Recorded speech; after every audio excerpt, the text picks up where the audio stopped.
Assalamualaikum warahmatullahi wabarakatuh. Kami dari kelompok 4 akan mempresentasikan atau menjelaskan materi tentang titik pengambilan sampel parameter kimia sampah. Next. Yang beranggotakan saya sendiri, Ade Murti Muzayana, Andini Sukma Pratiwi, Vera Serelia Yolanda, Sailinila Fitri Daini, Imamuddin Zaid, dan Muhammad Anwar Fadoli. Next. Titik pengambilan sampel. Titik pengambilan sampel sampah cair atau lindi. Lokasi pengambilan sampel pemeriksaan kualitas kimia pada sampah cair atau lindi adalah di sekitar timbulan sampah yang akan diperiksa. Sedangkan pengambilan sampel cair dapat diambil air lindi pada kolam lindi atau pada genangan air di sekitar sampah tersebut. Namun data yang diperoleh dari lokasi pemantauan dan titik pengambilan harus dapat menggambarkan kualitas air limbah yang akan disalurkan ke perairan penerima. Next. Tujuan pemilihan lokasi dan titik pengambilan sampel air limbah, yaitu yang pertama mengetahui efisiensi proses pengolahan lindi. Caranya yaitu dengan mengambil sampel dari kolam lindi sebelum masuk ke pipa atau saluran gabungan yang menuju ke instalasi pengolahan air limbah atau IPAL. Pengambilan sampel di lokasi ini untuk mengetahui karakteristik limbah yang ada. Yang kedua, mengevaluasi efisiensi IPAL. Titik pengambilan sampel dimulai pada masuk atau inlet dan keluar atau outlet IPAL, dan juga memperhatikan waktu retensi, waktu pengambilan sampel pada saat proses pengolahan berjalan. Next. Lalu berikut adalah alat dan bahan, yaitu terdiri dari botol oksigen dengan volume 250 ml, botol plastik atau polietilen atau sejenisnya volume 500 ml, pengawet sampel sesuai yang diperlukan, formulir pengambilan sampel, kertas label, ice pack atau dry ice, termos es untuk mendinginkan, dan toolbox. Selanjutnya akan dijelaskan oleh rekan saya. Lalu selanjutnya ada prosedur pengambilan sampel secara kimia pada sampah cair atau lindi. Dengan tahapan pengambilan sampah dalam bentuk cat secara kimia ini dilakukan cara sebagai berikut. Pertama dengan menyiapkan wadah sampel botol atau botol oksigen atau botol linker dan botol plastik. Lalu yang kedua membilas botol oksigen dan botol plastik serta tutupnya dengan sampel yang akan dianalisa sebanyak 3 kali. Nah, tujuannya pada pembilasan dengan air sampel ini pada wadah itu tuh agar homogenisasi dan menghindari pengenceran pada wadah yang akan digunakan untuk pengambilan sampel. Lalu yang ketiga ada membuang air pembilas. Yang keempat mengambil sampel sesuai titik sampling dan memasukkannya ke dalam wadah sesuai peruntukan analisis. Yang kelima memasukkan sampel limbah cair yang akan diperiksa ke botol oksigen atau botol linker yang sudah dibilas tadi hingga penuh. Nah, pada waktu pengisian air ke dalam botol ini hindari terjadinya aerasi.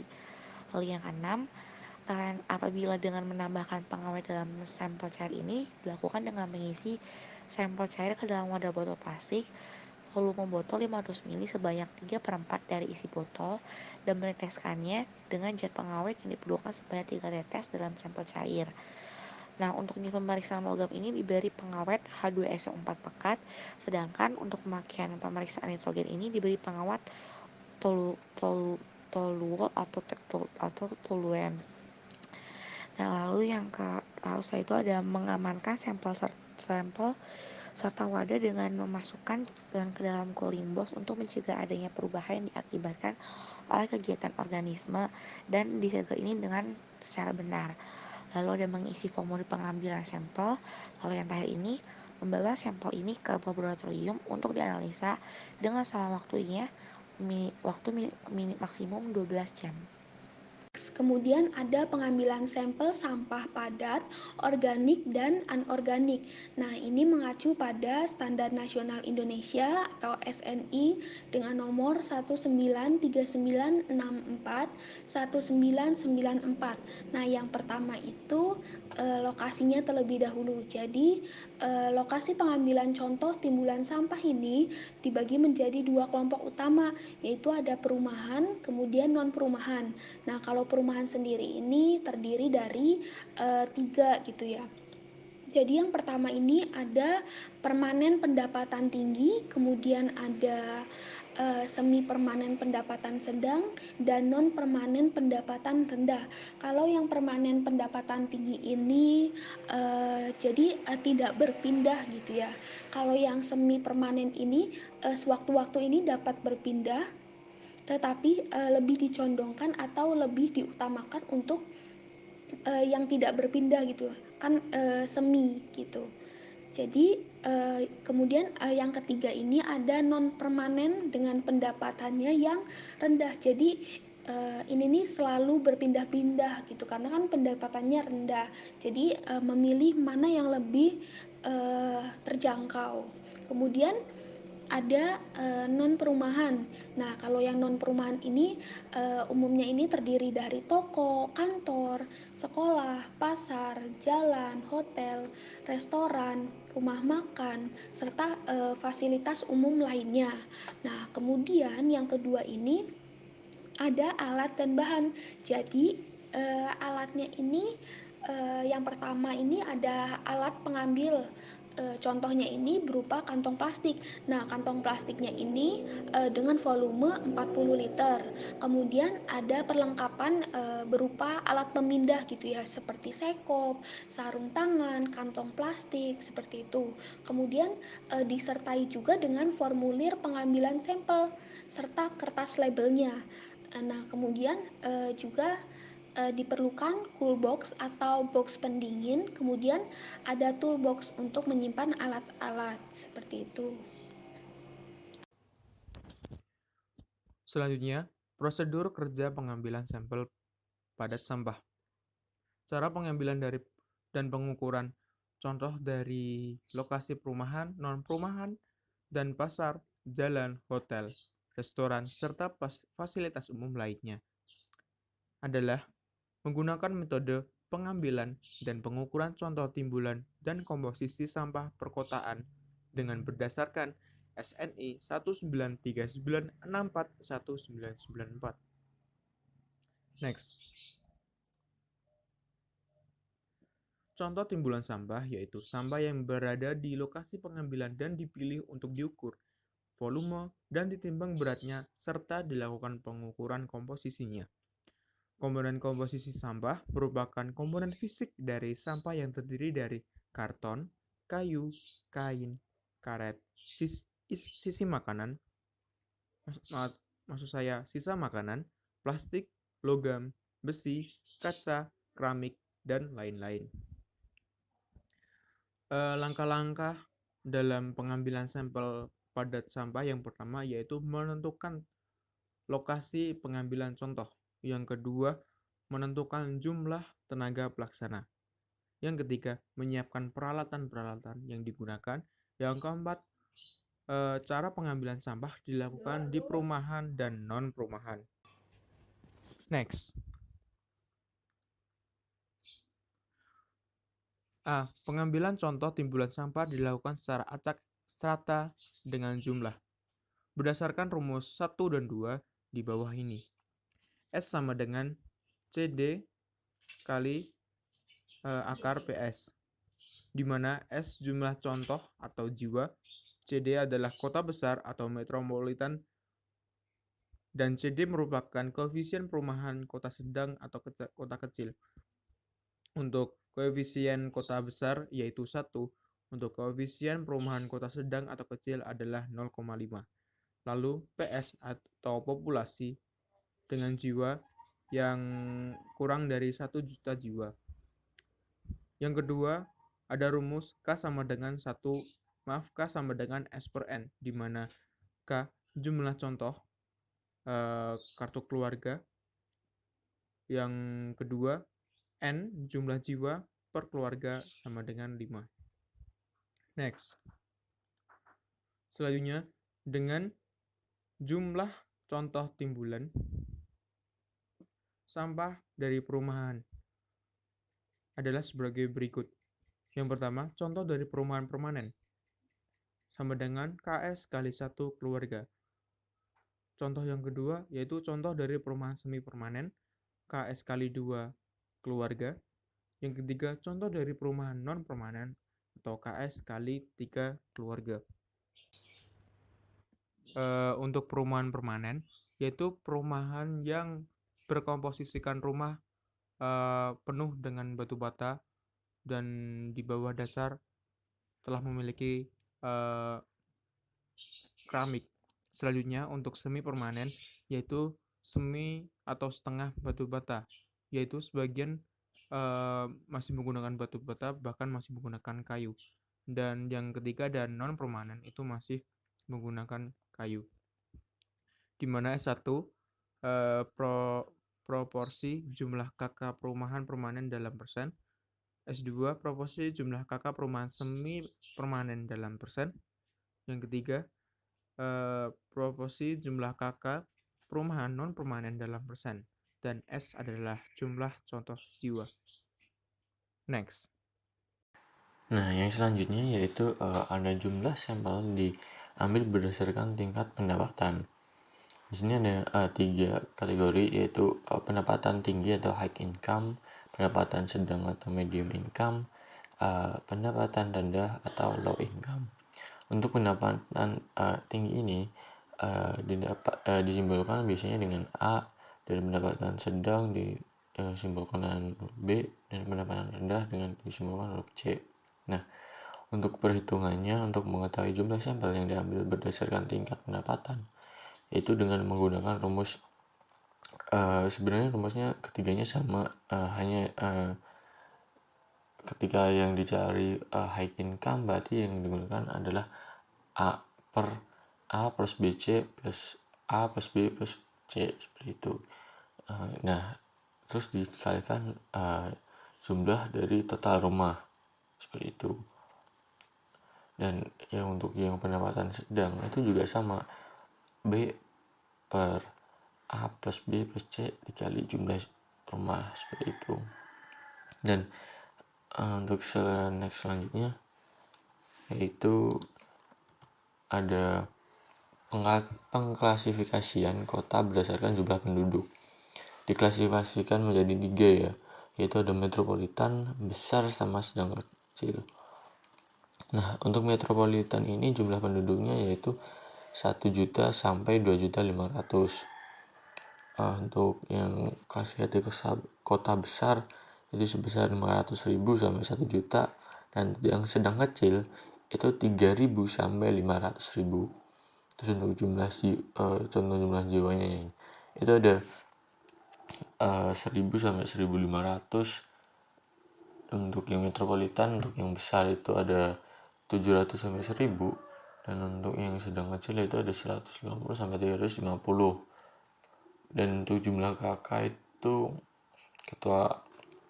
kepala keluarga ya, itu 200 sampai 300 yang metropolitan. Untuk yang sedang itu 150 sampai 200, dan yang sedang kecil itu 30 sampai 70 kepala keluarga, seperti itu. Nah, untuk yang selanjutnya yaitu jumlah contoh timbulan sampah non perumahan dihitung berdasarkan rumus. Nah, untuk rumusnya sendiri adalah S per C D akar TS. Nah, di mana itu S adalah jumlah contoh jenis bangunan non perumahan, untuk CD adalah koefisien bangunan non perumahan, dan TS adalah jumlah bangunan non perumahan. Nah, kriteria perumahan ini ditentukan oleh berdasarkan sifat kondisi rumah, kondisi fisik rumah, terus pendapatan kepala keluarga, dan fasilitas rumah yang dimiliki. Nah, kriteria non-perumahan ini dapat dilihat dari fungsi jalan, terus pasar, hotel, rumah makan, dan restoran, dan fasilitas umum. Itu biasanya itu digunakan satuan dalam pengukuran timbulan sampah ini adalah untuk yang volume basah ya. Volume basah itu liter per unit per hari.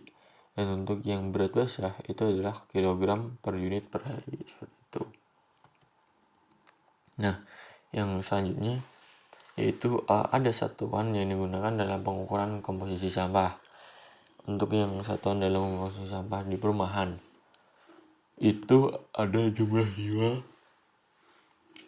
dalam keluarga. Untuk yang toko yaitu ada jumlah petugas dari atau luas areal. Untuk yang sekolah yaitu jumlah murid dan guru. Untuk jumlah pasar yaitu ada luas pasar atau jumlah pedagang. Untuk kantor yaitu jumlah pegawainya. Untuk jalan yaitu panjang jalan dalam 1 meter. Untuk hotel yaitu jumlah tempat tidur. Untuk restoran yaitu jumlah kursi atau luas areal. Nah, seperti itu. Untuk yang selanjutnya akan dijelaskan oleh teman saya. Selanjutnya ada cara pengambilan sampah di perumahan dan non-perumahan. Untuk yang pertama, membagikan kantong plastik yang sudah diberi tanda sampah organik dan non-organik.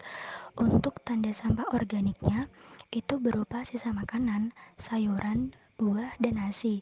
Untuk yang tanda sampah non-organiknya, itu berupa botol bekas, kemasan makanan atau minuman.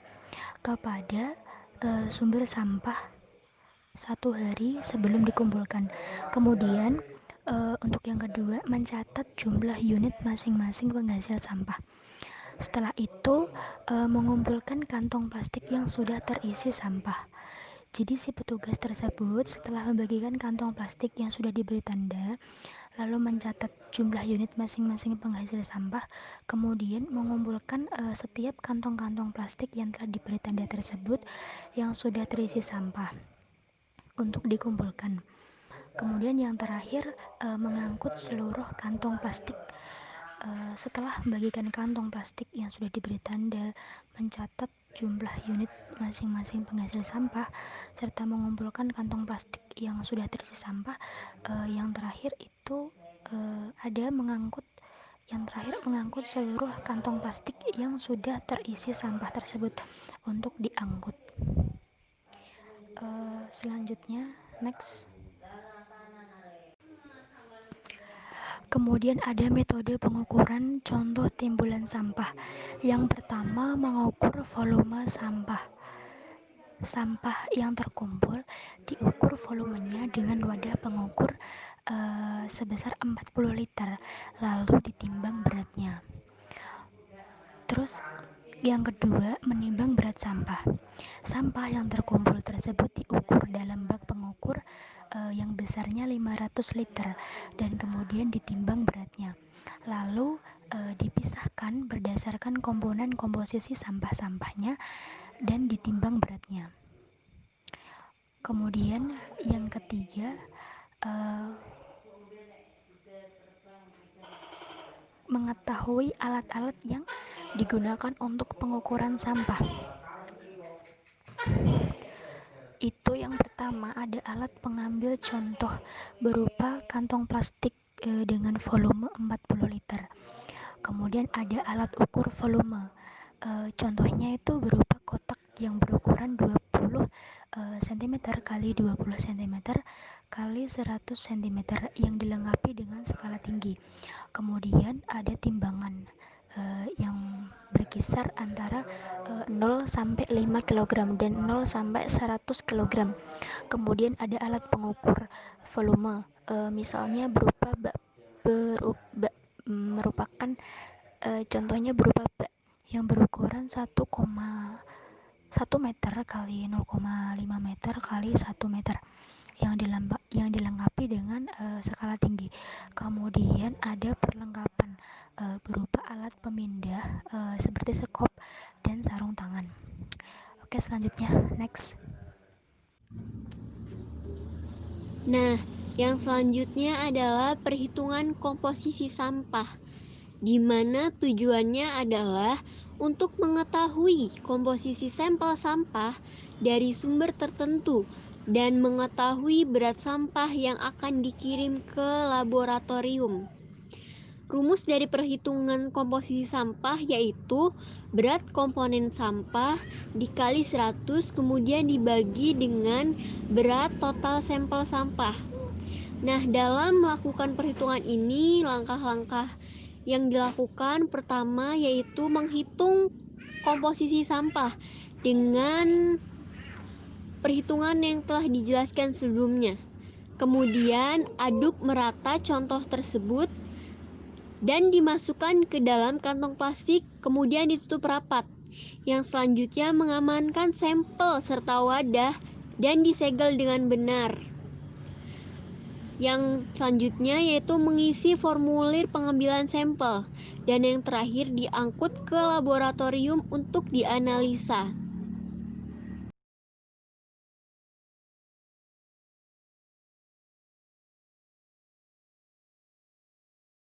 Nah, sekian pesan dari kelompok kami.